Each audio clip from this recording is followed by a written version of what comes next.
The cashier scanner sang its last beep, a happy little sound that did not belong in a place like this. Her smile glowed like the glass perfume bottles lying behind her. Then she stopped, the smile draining, the scanner still in her hand. She looked from the receipt to my daughter-in-law's face. She looked past her, to me. I was a man who had raised a boy and paid for everything a lifetime can ask, and suddenly I was a ghost who would pay for this too. My name is Harlan Greeley. I am 63, a retired maintenance supervisor from a county hospital in Indiana, a place that smelled like lemon cleaner and stubborn hope. My back clicks when I bend, and I still carry a ring of keys so I no longer open doors. For 33 years I pushed a mop and repaired leaky pipes and learned to love the quiet of fixing what is broken. I raised one son, Bram, alone after Lorraine passed when he was 9. I gave him everything. Overtime hours, second-hand Christmases, the last piece of pie even when my hands shook with hunger. When he left for college on a scholarship, I cried the way men cry. Alone in the pantry, more breath than sound. I thought I had been a good father. I thought that meant something. 2 months ago, Bram married a woman named Sable, a name that sounded like velvet and meant sharp in a way I could not see. From the first dinner at my little townhouse in Greenwood, she chose words like she was setting a table, light, soft, just so, and I kept wanting to trust the arrangement. She touched Bram's wrist when she asked for water. She laughed at my stories with a small hand to her mouth, eyes heavy with kindness. "Mr. Greeley," she said, "you did everything for him." I held my coffee and tried not to cry. I still keep the mug, white with a crack, like a lightning bolt. It feels like mine even broken. The week after the wedding, Bram set me up with a credit card on his account for emergencies. He set it on speaker, his voice smiling. Sable somewhere behind him whispering, "Honey, take the card from my father. There's a limit. Use it if you need anything." I did not need anything, but I carried the card like a photo from a better time. I used it once to buy Bram and Sable a casserole dish when they moved into the new condo. The walls were white as teeth. The air smelled like nothing. I set the dish on their marble island and felt, for a small second, like family is a room you can still enter if you knock softly enough. Sable hugged me, careful not to smudge her lipstick. Bram clapped my shoulder with a pat. That did not land. "Dad, this is the start," he said. "We're going to make sure you never worry about anything again." I nodded. I went home and put my ring of idle keys in a bowl and listened to the house breathe. Today, Sable took me to a store on Meridian Street that smells like winter roses and money. She said, "Let's get you something nice for the retirement dinner." I told her the dinner was over a year ago, and she laughed like mirrors. "Then we are catching up," she said, and looped her arm in mine. Salespeople floated to her, as if she hummed a note only certain people hear. She moved through racks of suits and piles of cashmere, pointing, nodding, smiling. "Try this," she said, making a nest of fabrics in my arms. When I stood in a suit the color of midnight rain, I saw a man who could have been important once. I reached for the price tag, and she tapped my hand. "Don't," she whispered, smiling. "You're family." The pile on the counter grew. She added a cologne that smelled like cedar and old promises, then another, then a third for summer. There were belts, a watch that winked and winked, a silk tie the color of bruised fruit. My chest felt tight. "Sable," I said, "this is too much." She looked at me the way people look at children, who are worried about things adults fix without thinking. "Harlan," she said, soft. Bram said it's fine. He said, "Use the card. There's $130,000 on it." The number sat in the air like a chandelier. My hands began to shake. I thought of the casserole dish. I thought of Lorraine's hand in mine the night before she went, how she whispered, "Keep him warm." The cashier stacked boxes into a tower. Her hands smelled like paper and perfume. The scanner sang again and again. When we reached the last item, a bottle shaped like a tear, the cashier smiled. It was a trained smile, pretty and blank, the kind that keeps the world smooth. She passed the bottle over the red line. Beep. She tapped a button. The screen flickered. The receipt crawled and crawled. Her smile stayed, then trembled, then stopped. She glanced at the screen again, at the card, at Sable. The store had music, but all I heard was a small hum of air conditioning and the soft whisper of silk. "Is everything all right?" Sable asked, sweet as a cherry on a sundae. The cashier had green eyes, the exact color dollars. She swallowed. She looked at me. "Sir," she said, and her voice changed from sugar to glass. "Would you mind waiting just a moment?" She pressed a button, and the beeps went quiet. She folded her hands like she was praying, then picked up a black phone and murmured words that felt cold even from across the counter. Sable's smile froze. She turned to me with the face you bring to church and funerals. "It's nothing," she whispered. "Sometimes big purchases flag." Bram told me. I stared at the tower of boxes, a castle built for someone I did not know, behind the counter. The cashier nodded into the phone, nodded again, then looked at the card as if it were a small animal that had done a bad thing. She hung up. She slid the card back across the counter with 2 careful fingers, as if it might erupt. "Mr. Greeley," she said, reading the name that felt like someone else's, "I'm afraid we need you to come with me to a private office." Sable's face flushed, then drained, then reset. "What do you mean?" she demanded, still sweet at the edges. "There must be a mistake," my husband said. The cashier's green eyes flicked to the door where a man in a blazer now stood, arms folded in a way that meant something official. "It is about the card," she said. "There have been alerts." I felt the way I had felt once in the hospital when a machine stopped and a nurse slid into a run. Everything in me prepared to mop something up, to fix something leak by leak. Sable squeezed my arm so hard it hurt. "Harlan," she hissed, "remember what Bram said. It's fine. Just go." The office was small, the kind of room you put problems in until they stop moving. There was a desk, a chair, a glass of water sweating on a coaster. The man in the blazer introduced himself as Calvin, loss prevention. His smile so polite it did not touch his eyes. The cashier hovered by the door. Calvin folded his hands. "Mr. Greeley," he said, "we receive an alert from the issuing bank. The account holder requested a hold for any transactions over $5,000. He tapped the paper. "This purchase is $75,000. The number fell between us like a brick. My tongue felt heavy. "My son," I started, and Calvin nodded as if he had the end of the sentence. "Yes," he said. "It is his instruction attached to the account." He slid the paper closer. "It also notes that if a woman named Sable is present, we are to call him directly." Sable laughed, too light. "This is insane," she said. "That note is months old. Bram and I talked about budgets after the move, but he said his father has access. He told me to help." Calvin's smile thinned. "We have him on the line." He pressed a button and Bram's voice filled the small room, familiar and strange, older than it should be and younger than I wanted. "Dad," he said. For a second the word lifted me. Then it dropped. "Dad, are you there with Sable?" I could not see him, but I pictured his jaw, the small muscle there that ticked when he felt cornered. Sable's nails tapped the chair. "Put him on speaker," she ordered, her sweetness gone. The velvet rubbed backward. Calvin did not move. He watched me. I took the phone. My hand shook and made the plastic click. "Bram," I said, my voice smaller than I remembered. She said. I stopped. The words were heavy and thin at once. Behind the glass wall, I could see the tower of boxes waiting in frozen celebration. "Dad," Bram said again, and there was a sigh in it that sounded like closing doors. "Please listen to me." He paused, long enough for the air to change. "If a single charge has been made, you need to tell him to reverse it. Now." Sable stood up so quickly her chair scraped the floor. "Bram," she snapped. "What are you doing?" She reached for the phone. I stepped back, the way you step back from a ledge you did not know was there.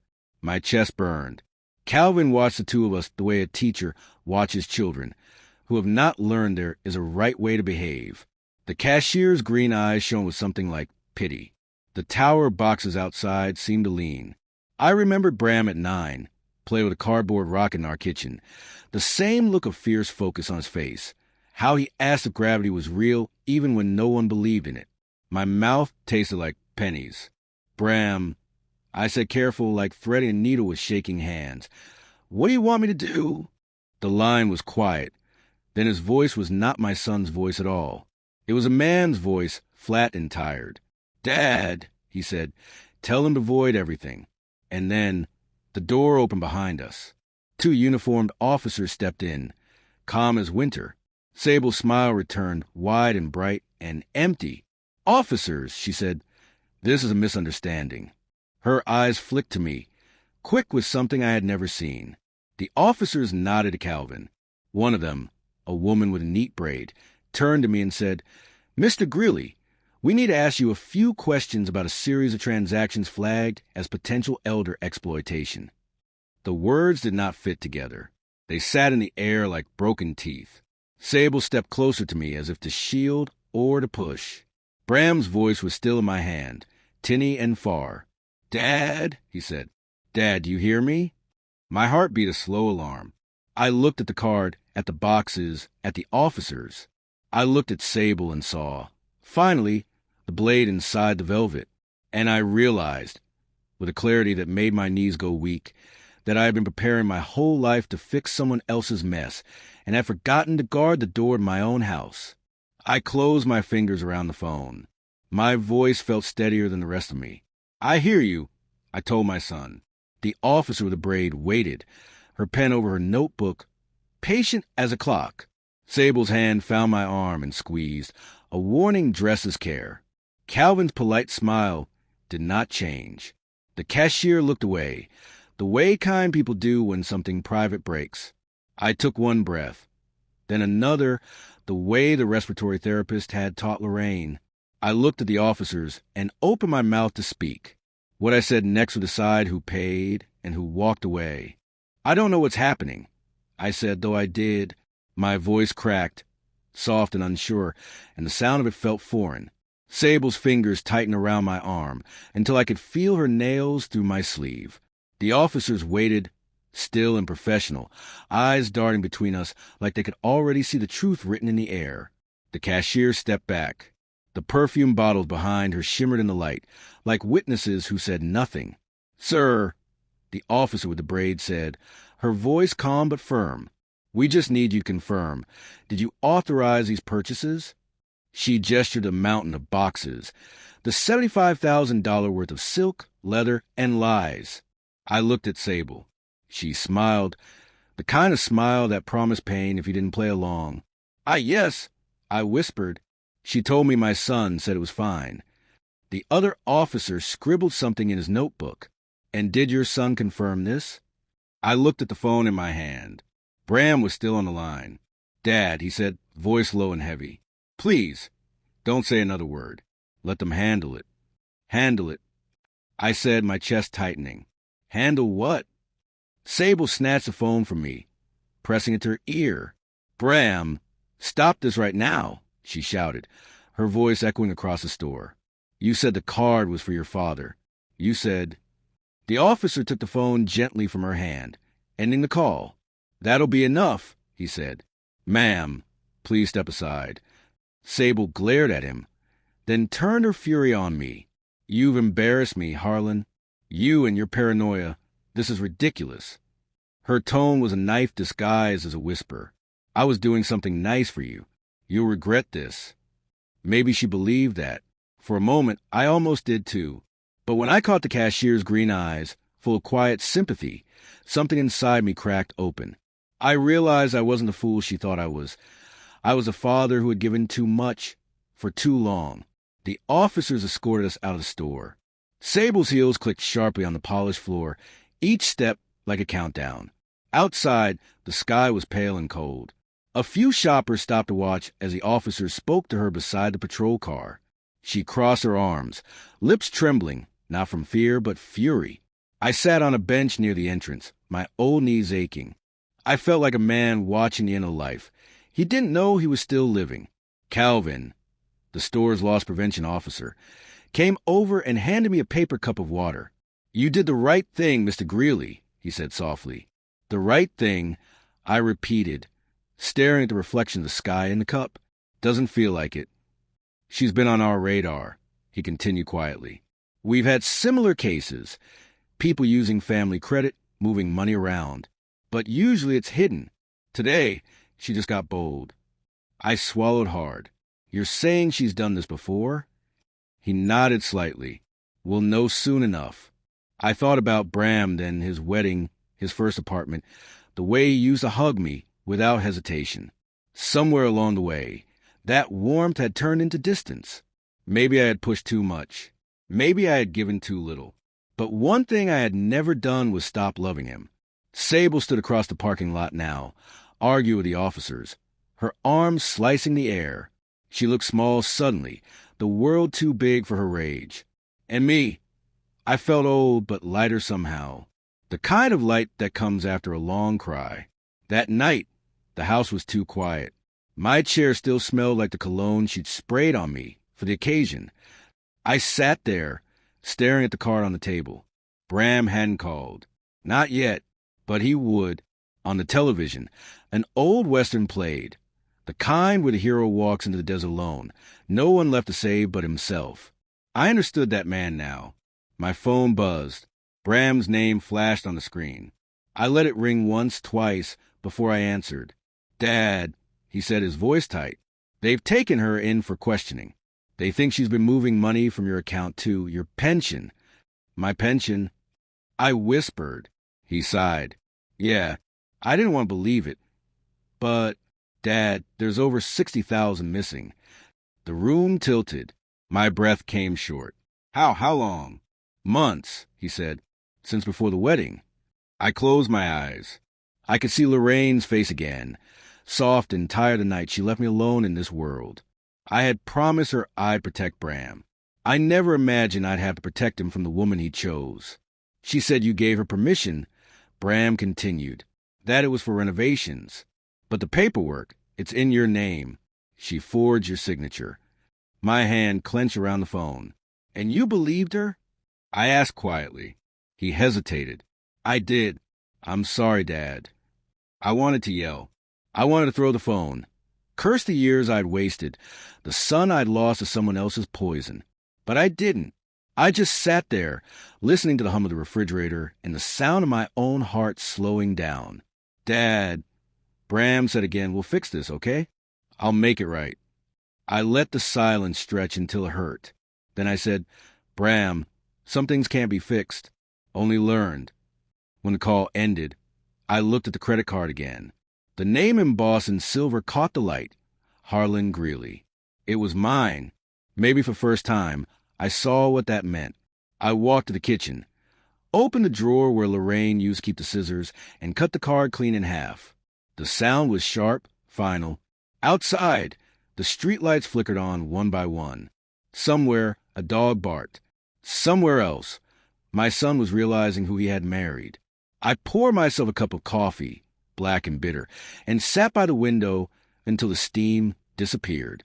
The next morning, I made a decision. I was done being the man everyone used. The man who stayed quiet, who said, it's fine, until it wasn't. If Sable thought she'd broken me, she hadn't seen what a man learns when he's lived long enough to lose everything. I was going to get my life back and make sure she never hurt anyone else again. But I couldn't do it alone. And the first person I had to face was my son. The next morning smelled like rain and old coffee. I had barely slept. Every creak of the house reminded me of Lorraine's voice, Bram's laughter, and the sound of promises breaking one by one. The light came through the curtains in thin, gray lines, cutting across the empty armchair where she used to sit. At 63, mornings hurt. My knees felt like someone had swapped the joints for gravel, and my hands shook when I buttoned my shirt. But I had something I hadn't had in years, a purpose. I was going to see Bram. When I pulled into the driveway of his suburban home, the rain had started again. The grass was too green, the kind that only grows when someone else mows it for you. The house looked like it had been printed from a magazine. White siding, black shutters, everything too perfect, too planned. Sable's car wasn't there. Good. Bram opened the door before I could knock twice. He looked tired, the kind of tired that comes from fighting the truth too long. His hair was messy, his shirt wrinkled. He didn't look like the confident man from the wedding photos. Dad, he said softly, almost a whisper, come in. The living room was neat, too neat, like someone had cleaned it in a panic. The faint smell of her perfume, something expensive and sharp, still lingered in the air. I hated how it stayed, even when she was gone. He gestured to the couch. You want coffee? No, I said, lowering myself into the seat. Just talk. He sat across from me, elbows on his knees, head down. They released her this morning, he said finally. No charges yet. She's denying everything. Said the money was part of your retirement plan, that you gave her permission.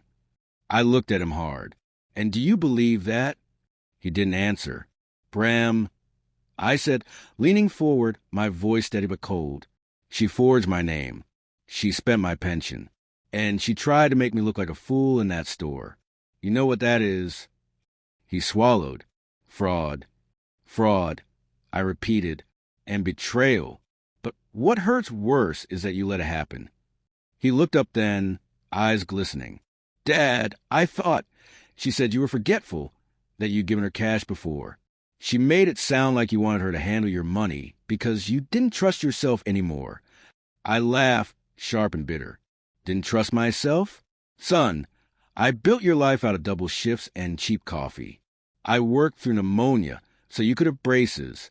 And you believed her? His face fell. I was stupid. No, I said, softer now. You were in love. But love doesn't mean blind. You got your mother's heart, Bram, too kind. That woman saw it and carved her name into it. He looked down at his hands. I called the bank. They're investigating withdrawals. If she forged your signature, they'll trace it. But he hesitated. Dad, if they confirm she used the money, she could go to prison. I stared at him. And you're hesitating because, he said, voice breaking, I still love her. The words hung in the room like fog. I wanted to be angry. I wanted to shout. But I understood that kind of blindness. Lorraine once told me that love makes people see only the version they want. It blinds you to the cracks until the light gets in too late. I stood up, slow but certain. Then it's time you learned, son. Love is not supposed to make you smaller. It's supposed to make you see clearer. He nodded, but his eyes were lost. I turned toward the door. My reflection stared back at me from the hallway mirror. A man who had been kind for too long. Dad, Bram called quietly. What are you going to do? I paused, hand on the doorknob. What I should have done a long time ago. The next few days, I made calls. I met with the bank, signed reports, spoke to officers. They called it a case of financial elder abuse. I hated the term. It made me sound weak. But I wasn't weak, not anymore.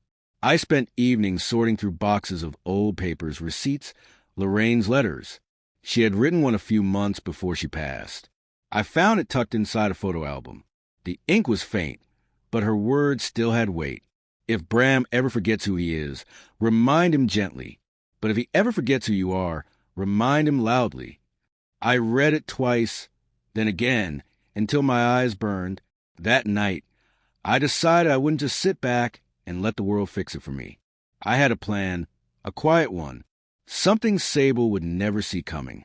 3 weeks later, I stood outside a small community law office downtown. The window sign said Anderson Legal Aid Justice for Seniors.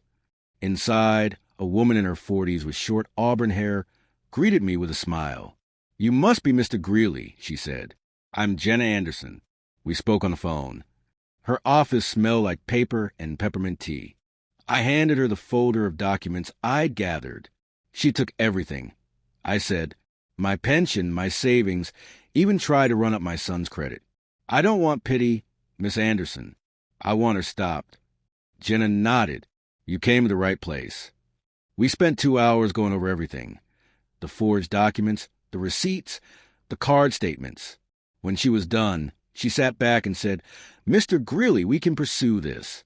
But it won't be quick. People like her, charming, manipulative, they slip through cracks. You sure you're ready for that fight? I smiled, slow and tired. Ma'am, I've spent my whole life fixing what other people broke. I'm ready. She extended her hand. Then let's start. That evening, Bram called. His voice sounded lighter, though unsure. "Dad, she's moved out," he said quietly. "Sable packed her things this morning. She left a note." "What did it say?" He sighed. "That she's sorry. That she only ever wanted the life she thought she deserved. She said you'd never understand her dreams." I laughed again, that dry old laugh that comes when pain turns to disbelief. Dreams built on someone else's back aren't dreams. Son, they're debts. Bram didn't reply. Before hanging up, he said, "Dad, I want to make it up to you." "You can," I said, "by learning, by standing up when someone tries to take advantage again." He was quiet for a while, then said softly, "I'll try." I looked out the window, at the fading sunset over the empty street. "Try hard, Bram," I murmured, because some people only learn when the world teaches them the hard way. The next morning, I drove out to the ranch outside town, a place I'd inherited from my late brother years ago but never visited. It was quiet, overgrown, forgotten. I stepped out, boots sinking in the soft earth, and looked at the old barn leaning against the wind. It was mine, untouched, waiting, and for the first time in a long time, I felt something new. Not anger, not grief, hope, because maybe this was where I would rebuild, where I would take back my life. But little did I know, Sable wasn't finished with me yet. The ranch sat under a wide Indiana sky, the kind that felt too big for one man's pain. The wind rolled across the empty fields, carrying the smell of hay and rain-soaked wood. I hadn't been there since my brother passed, and time had done what time always does. It took everything that wasn't nailed down. The porch sagged, the barn leaned, the fences bowed to gravity. Still, it was quiet, honest quiet, not like the silence of my townhouse, full of ghosts and regrets.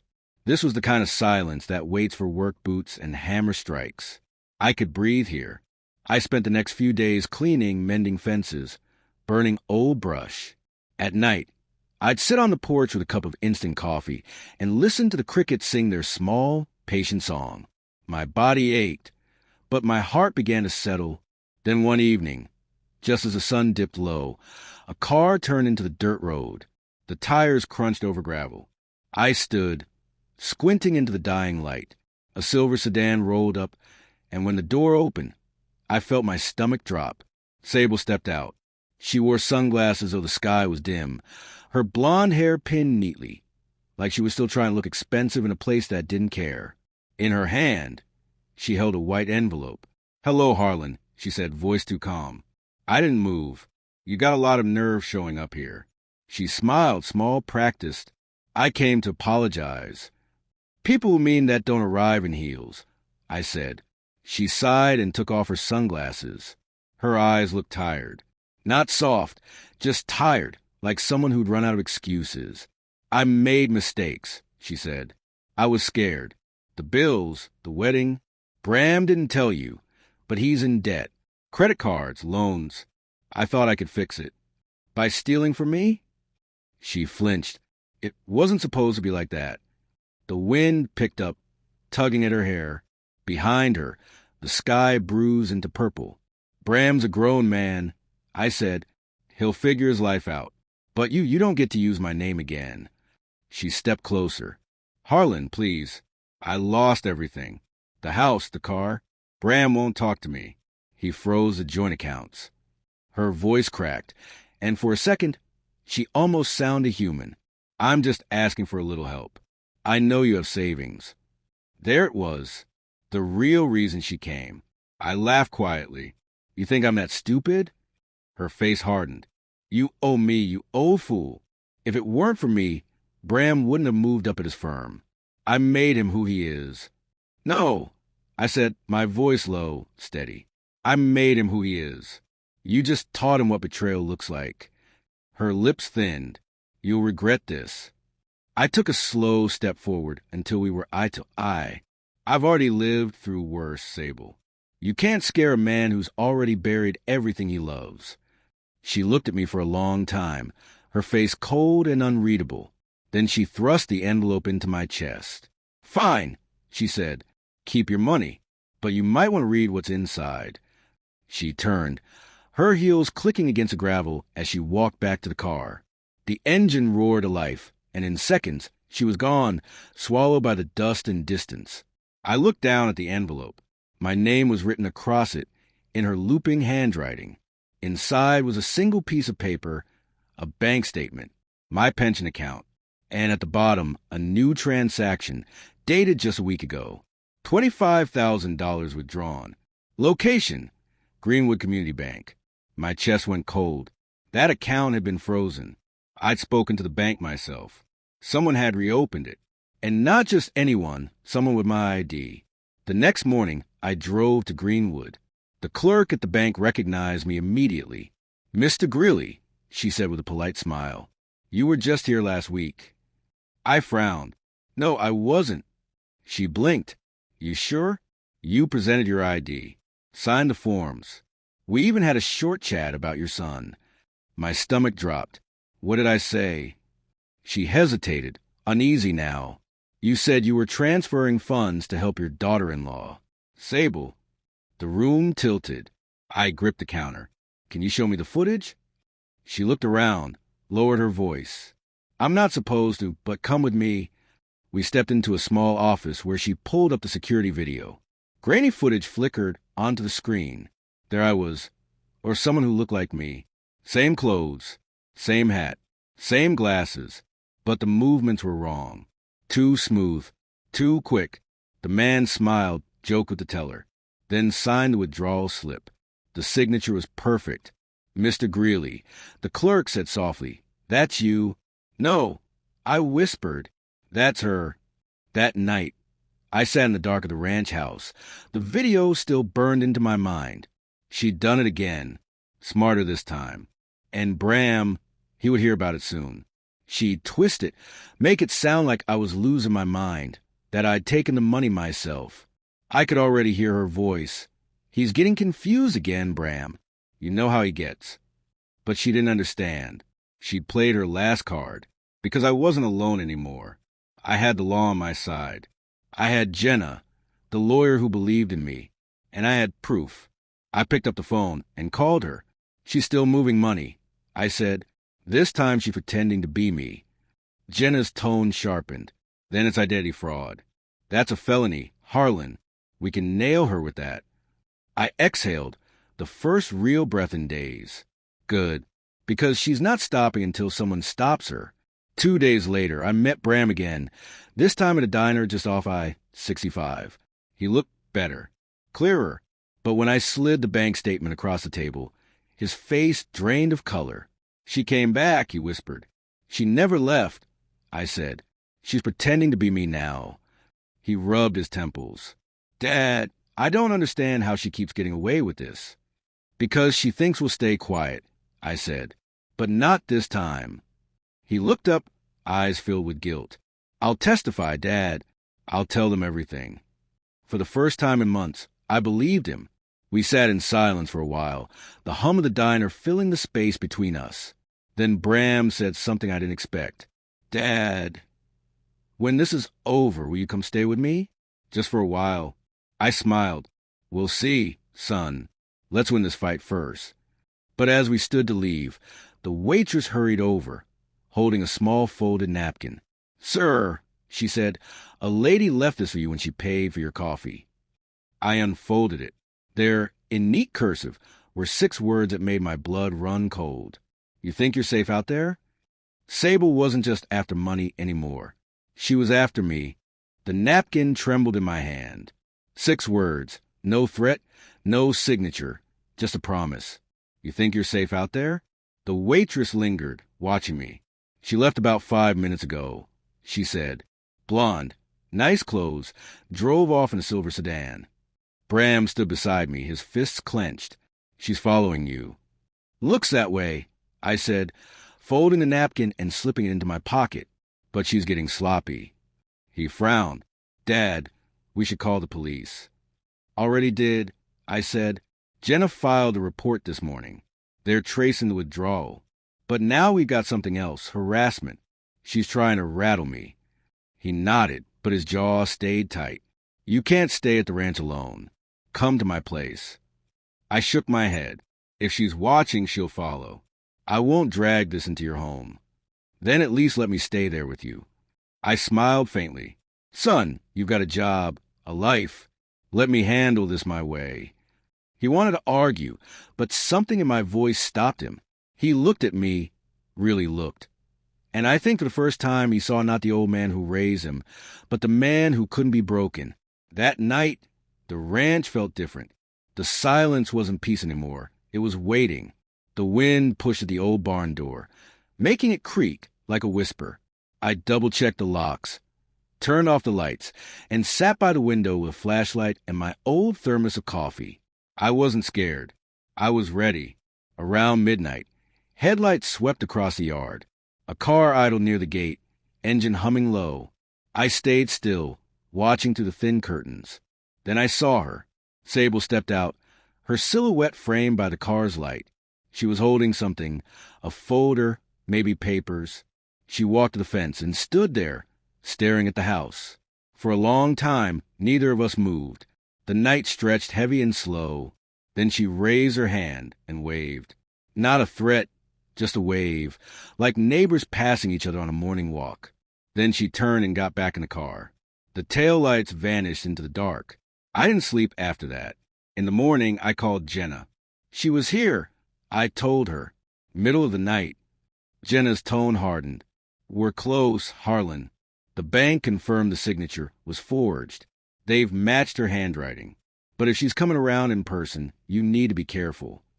I am, I said, but I'm not hiding anymore. There was a pause on the line. Then let's turn this around, Jenna said. Let her dig her own hole. I leaned back, eyes narrowing. What are you thinking? We bait her, Jenna said simply. You make her think you're vulnerable, that she's still got a chance to finish what she started. Then we catch her in the act. A slow smile spread across my face. You're speaking my language now. That afternoon, I drove into town. I made sure people saw me. At the post office, the diner, the grocery store. I talked loud enough about fixing my finances and finally moving money around again. Small-town gossip travels faster than the wind, and Sable loved to listen. By evening, my phone buzzed. A text from an unknown number. Sable, I want to talk. No police. Just us. Me about what? Sable, you know. Let me make it right. Me. Ranch. Tomorrow. Sunset. I stared at the screen for a long time after sending that. My hands didn't shake this time. The next day was bright, uncomfortably calm.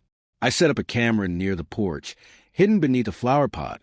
Jenna had arranged for an officer to wait nearby, disguised in a truck parked down the road. I brewed coffee, slow and deliberate, letting the scent drift out the open window. At exactly 6:42 p.m., I heard it, the crunch of tires. Sable's car rolled to a stop by the fence. She stepped out in jeans and a white blouse, dressed like she wanted to look harmless. She held a small box in her hands. Harlan, she called softly, walking up the path. Can we talk? I stayed on the porch, arms folded. We've done enough talking. She set the box on the step. I brought something. Proof that I didn't mean to hurt you. I raised an eyebrow. That box isn't big enough for proof. Her smile faltered. You don't believe me, do you? Not anymore. She sighed, opening the box. Inside were a few old photos. Bram as a child, Lorraine in her garden, me holding a wrench in front of the hospital where I'd worked 30 years. I found these in your attic, she said softly. I thought you'd want them back. I looked down at the photos. The edges were worn, the colors fading. They were mine, stolen when she moved into Bram's house. That's sweet, I said evenly. Now what's really in the box? Her eyes flicked up. For a second, the mask slipped. She stepped closer. I don't want money anymore, Harlan. I want peace. You and Bram ruined me, do you understand? You called the police, froze everything. I have nothing. I kept my tone calm. You earned that. She laughed then, a brittle, hollow sound. You think this makes you the good guy? You think you've won. I didn't come here to win, I said. I came to finish it. Her eyes narrowed. What do you mean? I gestured toward the fence. Waved to the camera, Sable. Her head snapped toward the flower pot. She spotted the small lens glinting in the light. Her face drained of color. You. Before she could finish, the sound of a car door echoed down the drive. Officer Monroe stepped out of the truck, badge flashing. Ms. Langley, he said calmly, we need you to come with us. You're under arrest for identity theft and financial exploitation. Sable froze. You set me up. No, I said quietly. You set yourself up. I just stopped pretending not to see it. As Monroe read her rights, she turned to me one last time. He'll never forgive you, Harlan. Bram still loves me. I met her gaze, steady and unflinching. Then he'll have to learn what real love looks like. They led her away, the gravel crunching beneath her shoes. The car door shut. The sound of the engine faded into the distance.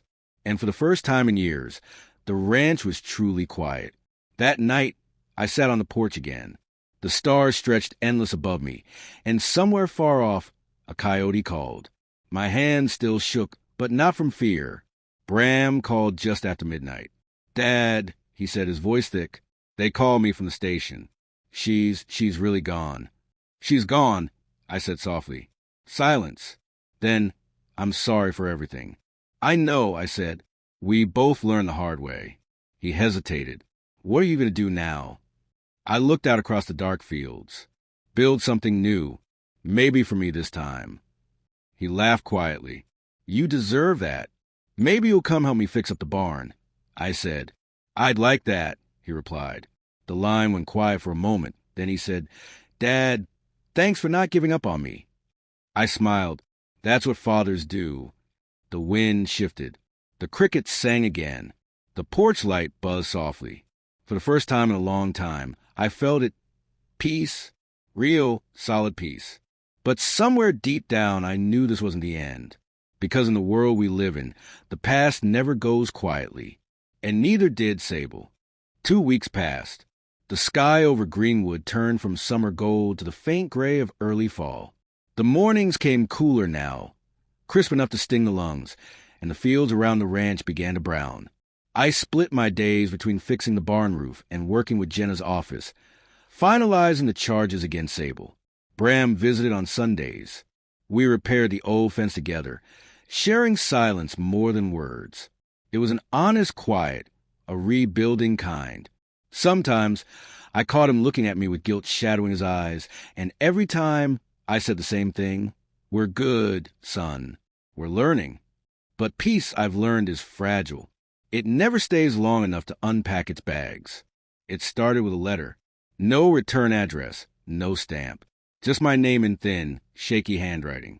It was waiting in the mailbox one foggy morning. Inside was a folded piece of paper, torn from a legal pad. Only 4 words written across it. You think I'm gone? I froze. The words looked rushed, the ink smudged. I stared at them until the cold bit through my fingers. That same day, Jenna called. Harlan, she said, I need you to sit down. I sat on the porch steps, heart thudding. What is it? Sable's out, she said. Her bail was paid anonymously. The DA's furious. We don't know who did it, but it wasn't family. My stomach dropped. How? She's got contacts, apparently. People she's fooled before, clients, investors, maybe another man. We're working on it. But until trial, she's free. I rubbed my temples. So she's out there. Yes, Jenna said, and you need to be careful. I looked at the horizon, where the fog hung low over the fields like a warning. Careful, I repeated. That's how I spent half my life. Maybe it's time to stop being careful. That evening, Bram showed up unannounced, his truck rumbling up the drive. He looked pale. Dad, I just got a message. He handed me his phone. It was a voicemail, no number, no ID, just a voice. Soft, familiar. Sable, Bram, I'm sorry. I know you hate me, but I never meant to hurt your father. I'm not who you think I am. Please, just meet me. One last time. I need to tell you something. He looked at me, eyes wide. What do I do? I could hear the battle inside him, the love that hadn't fully died, the guilt that hadn't healed. She's manipulating you, I said quietly. She's always been 3 steps ahead, Bram. Every time you reach out, she pulls the string tighter. He ran a hand through his hair. But what if she's telling the truth this time? She's never told the truth. He nodded slowly. Then maybe we make her. The next afternoon, Jenna helped us set it up. We gave Bram permission to message her back, agreeing to meet, public place, downtown Greenwood. But what Sable didn't know was that the police would be waiting nearby, recording every word. She chose a place, an old cafe by the river, quiet and dim, the kind of spot where secrets like to hide. Bram went alone. I waited across the street in Jenna's car, watching through the window. My palms sweated against the dashboard. Then she arrived. Even after everything, Sable moved like she owned the air around her. Hair neat, smile perfect. You'd never guess the kind of darkness hiding behind that face. She sat across from Bram. For a moment, they looked like any couple working through a mistake. Then she reached into her purse and slid something across the table. A flash drive. Jenna whispered beside me. What is she doing? Through the cafe window, I could see Bram's confusion. He said something. She leaned closer. Her expression shifted from sadness to defiance. Then, suddenly, she grabbed the flash drive and stood. She looked right out the window, right at me. My chest tightened. She knew. She smiled that same dangerous smile. Then she turned and walked out the back door, vanishing into the alley. Go! Jenna shouted to the officers over the radio. They moved in, but by the time they reached the back street, she was gone. That night, Bram and I sat on the porch. He held his head in his hands. Dad, I think she wanted me to see her. She wanted me to chase her. She wanted control. I said, that's all she's ever wanted. He nodded, defeated. She said something before she left. Something about you. I frowned. What? He looked up, his voice trembling. She said, tell him it wasn't about the money. It was about what he took from me. The words hit like a brick. What I took from her. I whispered. I barely knew her before Bram.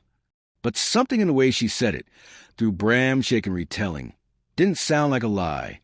Jenna called an hour later. We pull her phone records. There's something strange, Harlan. A call made weeks before you two ever met. To a number registered under your old employer, the county hospital. The hospital? I said slowly. I retired from there 5 years ago. Yes, but the number belongs to a woman named Margie Langley. I went cold. Langley, Sable's maiden name. She worked in administration. Jenna continued. Same department that handled payroll and retirement funds. I sat back, the world spinning. You're telling me she knew who I was before Bram ever met her? I think she targeted you, Harlan. The next morning, I drove to the old hospital. The halls still smelled like bleach and quiet grief. I found the payroll office. It had new faces now, but one of the older clerks recognized me. Harlan Greeley, she said, smiling. Haven't seen you since your farewell party. I forced a smile. Hey, Susan, you worked with a woman named Margie Langley, right? Her smile faded. Margie? Yes, she left a few years back. Real shame. What happened? What do you mean? She was fired. Embezzlement. Falsified some pension transfers. No charges filed. She disappeared before HR could finish the audit. I felt the blood drain from my face. Embezzlement. Pension transfers. She hadn't just stumbled into my family. She'd been after me for years. That night, I sat by the window of the ranch, staring into the dark. The wind rattled the barn doors, and for a moment, I thought I saw headlights flash at the edge of the property. Maybe it was my imagination. Maybe it wasn't. But now I understood what she meant. It had never been about revenge against Bram, or even the money. It was about finishing what she started. The woman who had stolen from my pension fund years ago had come back under a new name, a new face, a new lie. And this time, she wanted to destroy me completely. I reached the phone and called Bram. Son, I said quietly, we're done playing defense. She's been planning this for a long time. What do we do? I looked out into the night. The wind whispered across the fields, cold and sure. "We stop her," I said, "but this time on my terms." I stood, pulled on my coat, and stepped out into the dark, because sometimes the only way to end a nightmare is to walk straight into it. The night air tasted like metal and rain. The wind moved low through the grass, whispering secrets that only the lonely hear. The porch light flickered as I locked the door behind me. I had a plan now, half instinct, half justice. For 63 years, I'd lived by rules. I worked hard, trusted people, paid what I owed. But when someone like Sable comes along, the rules break before you realize they're gone. And if she'd been planning this for years, then the only way to beat her was to know her better than she knew herself. I started with her past. The hospital records, the audit papers Jenna sent over, the payroll notes with her signature. Every one of them led back to small withdrawals that had been written off as clerical errors. Tens of thousands of dollars over a few years. Enough to disappear, to start over. Margie Langley had vanished. Sable Langley had appeared. Same woman. New name. New life. But one thing didn't add up. The pension fund she'd stolen from my fund had been replenished years ago by the county's insurance, which meant she hadn't needed to come back. Unless there was something more she'd wanted from me. Or someone. The next morning, I drove back to town and found Bram sitting on the tailgate of his truck, staring at the river. His face looked older than it should have. "She planned it," I said without preamble. He looked up slowly. "Planned what?" "Everything. The marriage. The card. The fake kindness. She worked at the hospital, Bram, in peril. She stole pension money before I even knew her name. She probably picked you because of me." He froze, eyes wide. "You're saying I was a way in?" "Yes," I said quietly. "And I think she came back to finish what she started." He shook his head, disbelief breaking through the shock. "Dad, she can't have known I was your son." "She didn't have to," I said. "Your name, my name, it's not common. Greenwood's small. She would have recognized it." Bram put his hands over his face. "My God, all this time." That afternoon, Jenna arranged a meeting with Detective Monroe at the sheriff's office. The walls were the same beige every county building uses to hide bad news. Monroe dropped a file on the table. "You were right, Mr. Greeley," he said. "Langley used at least 3 aliases in the past 10 years. We've traced her to a fraud ring that targets retirees and widowers. She's smart, knows the system, knows how to build trust. The problem is, she's still out there." "Then make her come to us," I said. Monroe looked at me, eyebrow raised. "What do you have in mind?" I leaned forward. "She wants something from me. Something she hasn't gotten yet. So let's give her a reason to show her face." That evening, I sat down with Bram and typed up a fake post for social media. It looked like an old man bragging to his few friends. "Finally getting my pension settlement next week. The county says they found missing funds from years ago, over $300,000. About time justice caught up. I might even buy that fishing cabin up north after all." We made sure the post was public. We waited. 2 days later, Jenna called. She took the bait.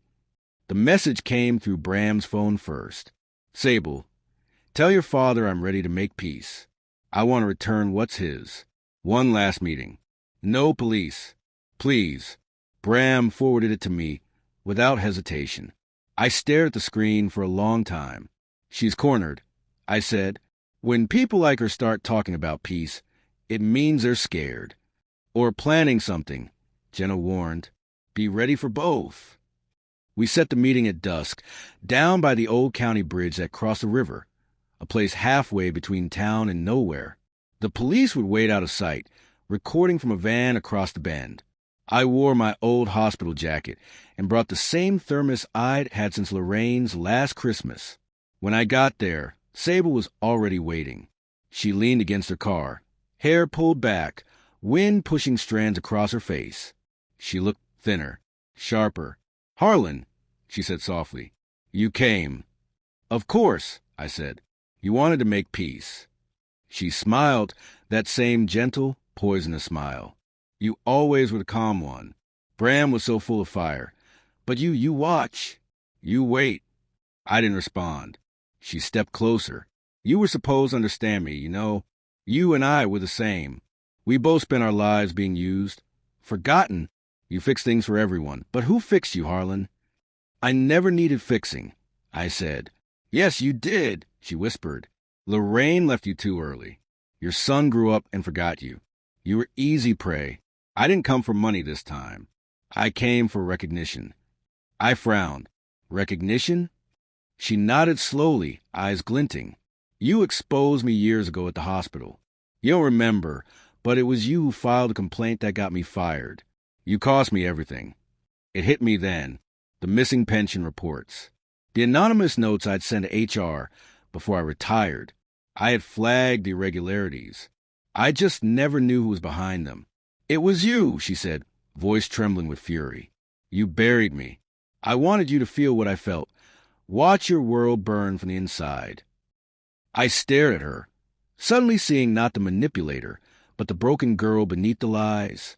So this was revenge. She smiled faintly. You can call it that. The wind carried the sound of water, slapping against the bridge pillars. I took a slow step forward. You've done enough damage, Sable. It ends here. Does it? She asked, stepping back. Because I still have something you'll want. She held up a flash drive, the same one she'd shown Bram at the cafe.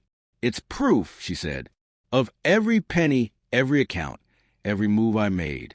But it's not for the police. It's for you. You want to know how deep it goes? Take it. I hesitated. That was the moment she lunged.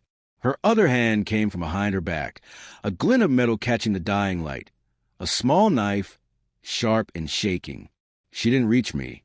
3 voices shouted at once. Police! Drop it. Red and blue lights flashed from behind the trees.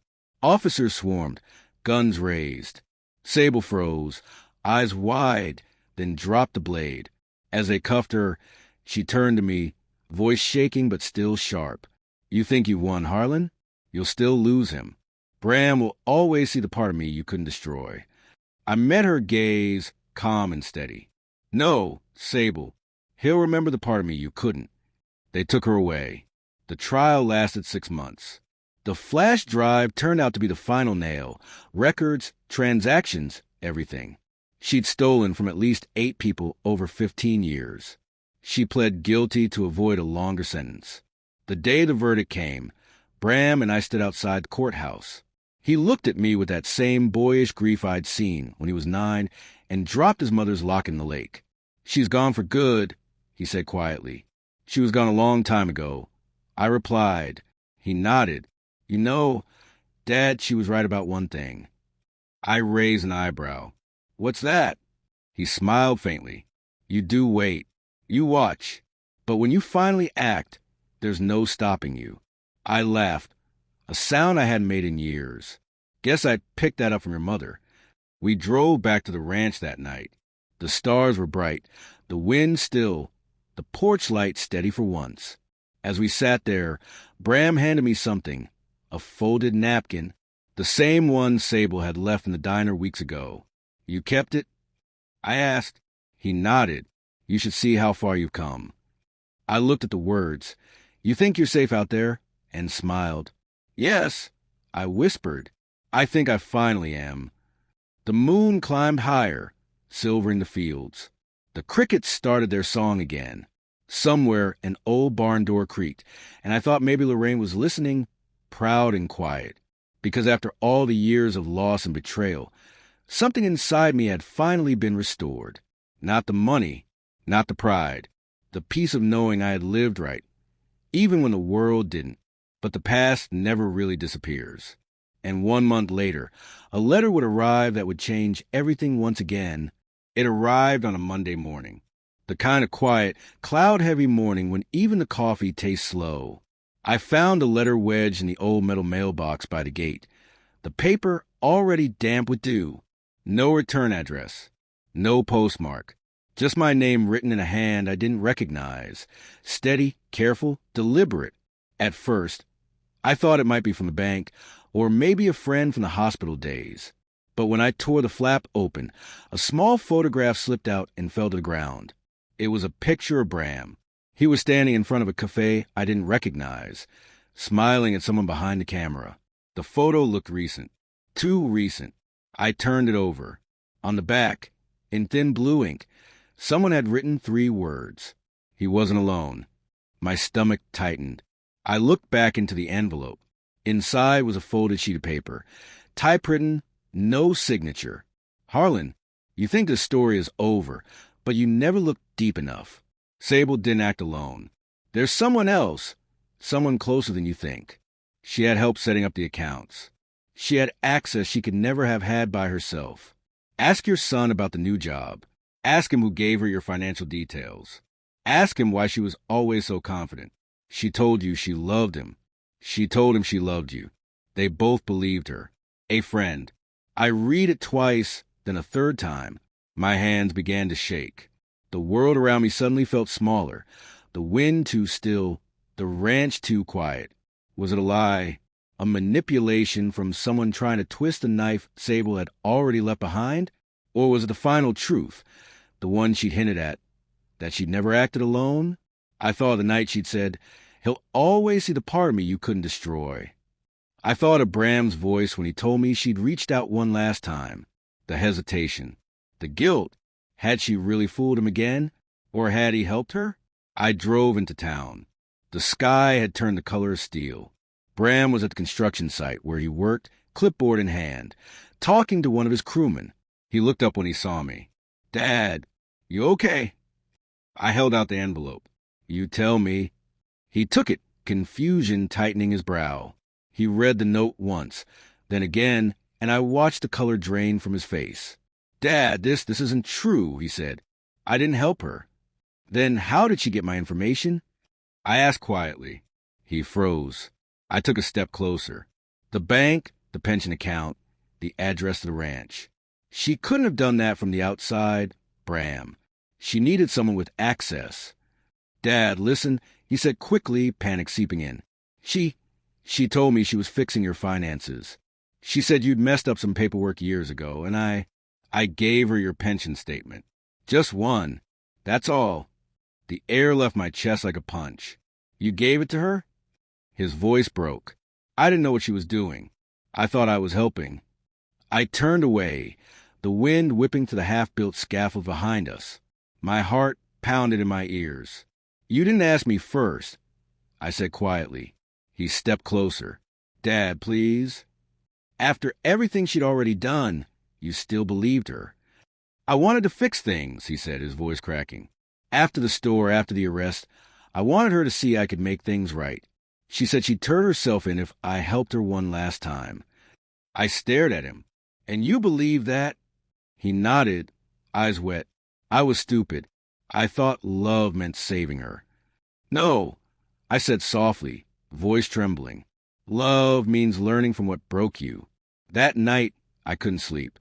The house creaked like it was breathing. I sat by the window, staring at the envelope on the table. I wasn't angry anymore, not even disappointed, just tired. Bram hadn't meant to hurt me.